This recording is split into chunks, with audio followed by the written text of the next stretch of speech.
আপনারা যখন রান্না করতে কোনো কোনো বাড়িতে 3 বেলা রান্না হয়, কোনো কোনো বাড়িতে 2 বেলা রান্না হয়। 2 বেলা রান্না হয় 2 মোট চাল।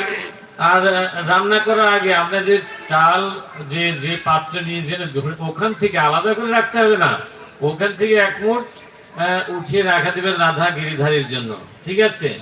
তাহলে দেখবেন যে মাসে কমপক্ষে যারা বড় পরিবার বা 3 বার রান্না করতে, যারা 3 বার রান্না করেন, না হলে কমপক্ষে 2 কেজি 2.5 কেজি 3 কেজি চাল হয়ে যাবে। হরি বল। আলাদা করে আপনাকে দিতে হলো। 3 কেজি চালের দাম কত? এই গিরিধারের চাল কিনতে হবে। এর মাতাজিরা কারা কারা রাজি আছেন এই পদ্ধতিতে? হাত তুলুন দেখি। হরি বল। সবাই সবাই মোটামুটি একটু আছে সবাই, কারণ মাতাজিরা তো রান্না করে, এই জন্য বাবাজিদের বলছি না। আর বাবাজিরা যখন করবেন যে না ঘুরে আসবেন, যে টাকাটা বাঁচবে বাচ্চা না দিয়ে